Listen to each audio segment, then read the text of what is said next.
తాను కూడా వారి సరసన కూర్చుని కుటుంబ సభ్యులతో పాటు ఇక్కడ స్వామి ప్రసాదాన్ని స్వీకరిస్తూ ఉన్నారు.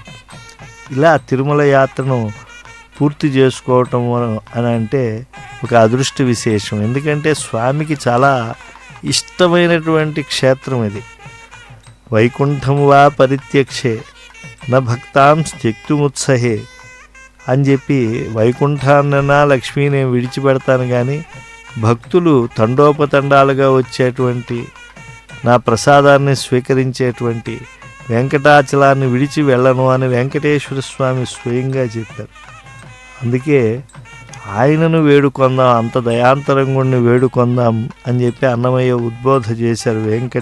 వేడుకొందామా వెంకటగిరి వెంకటేశ్వరుని, ఆమటి మొక్కులు వాడు ఆదిదేవుడేవాడు, ఇంతకన్నా దేవుడు ఇంకెవరున్నారండి అని చెప్పి చెప్పారు.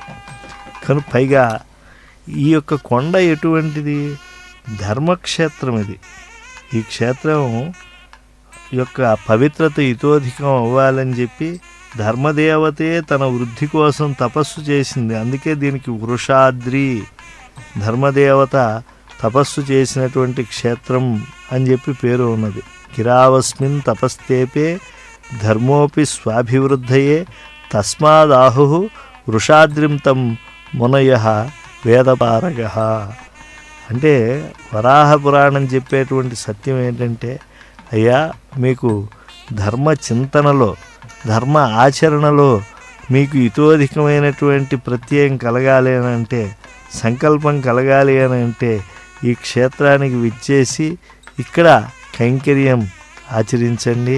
అలాగే స్వామి ప్రసాదాన్ని స్వామి సందర్శనంతో పాటు స్వీకరించండి అని చెప్పి ఉద్బోధించారు. పైగా ఈ అచలం ఎంత గొప్పది.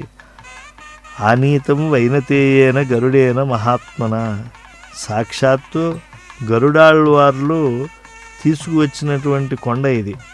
అప్రాకృతం అమేయంచ సర్వరత్నమయంగిరిం హిరణ్మయం మహాశృంగం పంచోపనిషదాత్మకం శాంతకుంభ స్వరూపత్వాత్ కనకాద్రించతం విదుహు. అప్రాకృతమైనటువంటి క్రీడాపర్వతం సాటి లేనిది, సర్వరత్న శోభితమైనది, బంగారు శిఖరాలతో పంచోపనిషత్ స్వరూపమైనటువంటి దీన్ని దర్శించే దేవతాదులు కనకాద్రిగా కూడా దీన్ని కీర్తిస్తారు.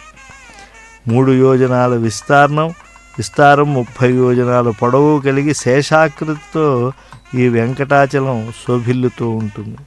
యోజనత్రయ విస్తారం 30 యోజనమాయతం శేషాకారం హరే శేషం శేషికాం సర్వదేహినాం.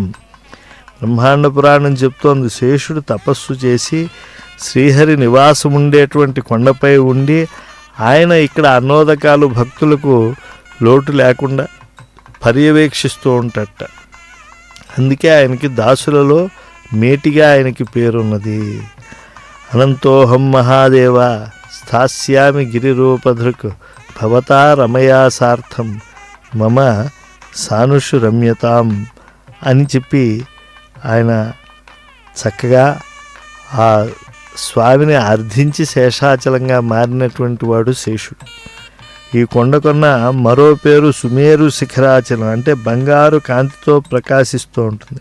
సత్వగుణ సంపన్నులకు ఇక్కడ ఆనందం లభిస్తూ ఉంటుంది.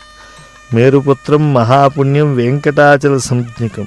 మేరుపర్వత పుత్రుడైన ఈ గిరికి వెంకటాచలం అనేటువంటి పేరు కూడా ఉంది.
ఓం